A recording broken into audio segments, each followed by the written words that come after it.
Now, the other big focus on the show today, a look at COVID impact on children. While doctors have said that there's no reason that COVID should impact children more in the third wave, what is worrying is that with more people being affected lakhs every single day, the proportion of children impacted has also risen. In fact, in Maharashtra, it said that over 99,000 children have tested positive in the last 2 months, which is a massive jump of 332%. Now, one of the worries with COVID impacting children is cases of multi-system inflammatory syndrome in children, that's MISC. In Andhra Pradesh recently, a rare case has been detected. A newborn was diagnosed with MISC as well as abnormal skin lesions. The 7-day-old newborn was admitted to the Andhra hospital while the child tested negative in the RT-PCR test but did have COVID antibodies in later testing. The baby fortunately is now recovering. Well, to talk more about this, we're now joined about this particular case and about the impact of COVID on children. We're joined by Dr. P.V. Rama Rao, Chief of Children's Services and Director Andhra Hospitals, Vijayawada, Andhra Pradesh. And we're also joined by Dr. Sanjeev Ahuja, Pediatrics Consultant at the Hiranandani Hospital in Mumbai. Thank you so much, doctors, for joining us. And first and foremost, Dr. Rao, if you could tell us about this very disturbing and very unusual case in a newborn, having this MISC, but also having these terrible skin lesions. Yes, good afternoon. Basically, this is a baby, 7 days old baby, presented with history of skin lesions over the body. So this baby was seen by other pediatrician on day 1, 16 hours of life, so with reddish and some blackish and purple skin lesions. So he said that we'll keep the baby for observation, and then lesions got worse, and then the baby came to our hospital on day 7 of life. So when we saw the baby's skin lesions were quite florid. Mainly on waist and back of the abdomen, buttocks, gluteal region, and ankle soles. So it's a kind of purple blackish lesions with deep necrosis and deep extensive ulceration. So over the back of the buttocks and ankle, leg, and soles. So we thought about the differential diagnosis. What it could be. So the possibilities would be neonatal purpura fulminans, usually present with this kind of extensive skin lesions in the first few days of life. So that is the one part. But interestingly, what we found, being this is a pandemic, COVID pandemic crisis, we did RT-PCR testing for the baby and mother. Both the tests came back as negative. But interestingly, the antibodies, COVID IgG antibodies to the mother and as well as the baby came back as positive, significantly positive. So what does it mean is there is a transplacental transmission of antibodies from mother to the baby. I know that vertical transmission is quite rare. There are a few reported cases are there, but this is the baby who had transplacental transmission of antibodies to the baby as well. So doctor, did the mother know she had COVID? Was she aware that she had COVID before, when she was pregnant? No, interestingly, mother was asymptomatic. Mother was telling me that she didn't have any symptoms. But as you know that COVID could present asymptomatically without any symptoms. We thought that mother have the COVID and then produced IgG antibodies. That antibodies have transferred to the baby through placenta. That's our assessment. And other interesting thing is this baby had very high inflammatory markers. So I'll tell you very briefly. So inflammatory markers that include C-reactive protein, white cell count, IL-6, ferritin, D-dimer, and LDH. These are all inflammatory markers. These are usually raised in multi-system inflammatory syndrome in children. So these markers were quite raised. That is suggestive of multi-system inflammatory syndrome in children. And this baby also presented with fever.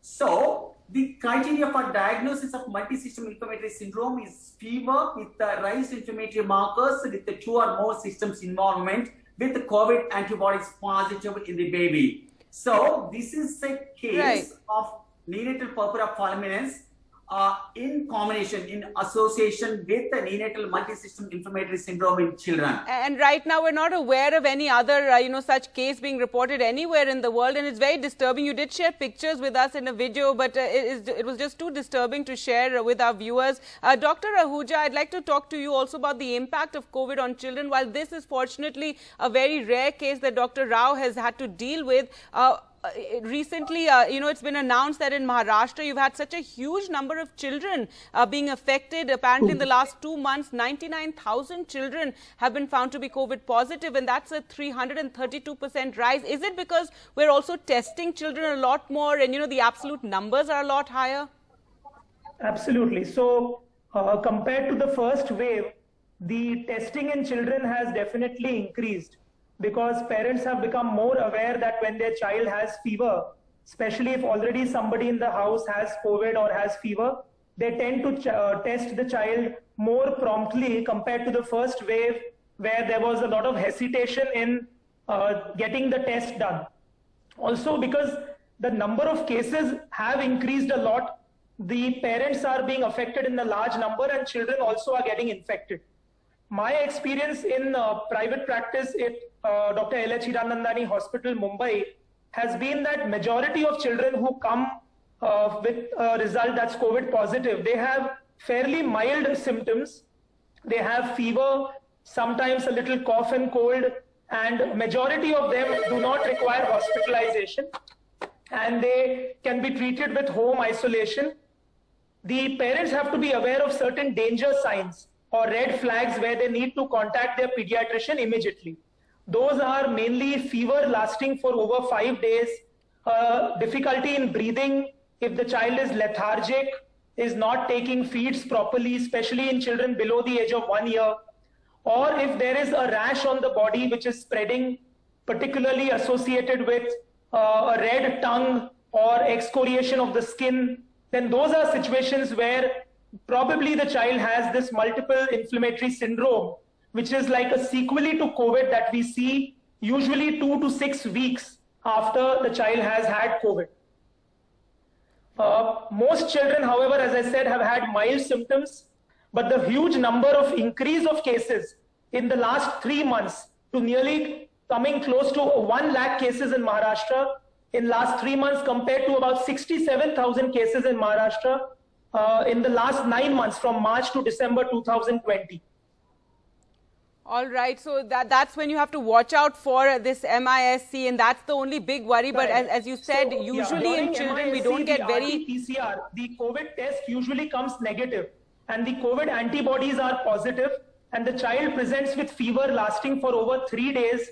Usually there is abdominal pain, vomiting, diarrhea, and there is a marked increase in certain inflammatory markers like the C-reactive protein, the D-dimer level, the serum ferritin level, as well as some changes in the white blood cell count, the platelet count could be seen. So it's a syndrome which is diagnosed on basis of certain clinical features, as well as certain laboratory criteria. And this requires treatment sometimes with IV steroids or immunoglobulin in a tertiary care center. All right, and this is something that a large number of cases have had mild symptoms and parents can manage them at home. Sure, and that is the majority. There are rare cases like this and rare cases like what Dr. Rao that you have dealt with. Dr. Rao, what did the family think when they, first saw this in the baby? They didn't even realize it was anything to do with COVID? Correct. They didn't know actually. They thought that initially some kind of skin problem. So that is the reason they come to our hospital. The pediatrician referred to our hospital. Ours is in a tertiary hospital. Because of these progressive spread of these skin lesions. And after that, once we saw the baby, then we did investigate, and after that we found out that this baby had a neonatal purpura fulminans and also neonatal multisystem inflammatory syndrome in children as well. So what we did was we started the treatment. The treatment for neonatal multisystem inflammatory syndrome is immunoglobulins, intravenous immunoglobulins, that is antibodies. And also we treated with steroids and anticoagulation like heparin as well. So this baby the needed repeated surgical debridement procedures because you've seen the lesions were so deep and so extensive with the deep ulcers. So we need repeated surgical debridement procedures. Now, right now, baby's condition is a lot better than before. No fever, baby's active, feeding well, and the lesions started healing, and then inflammatory markers are also coming down. So we did extensive literature search about the combination of a neonatal purpura fulminans, this abnormal skin condition with a neonatal MISC. There aren't any reported cases in the world as such. So that is the reason we want to report this case. And definitely there needs to be more awareness about these issues, especially in children, and what parents need to watch out for. I'm out of time now. Thank you so much, Dr. Rao and Dr. Ahuja, for joining us on the show and talking about these very important issues, especially what parents need to watch out for, and emphasizing that most children have asymptomatic, very mild illnesses, but there are some of those rare cases that you have to be alert about.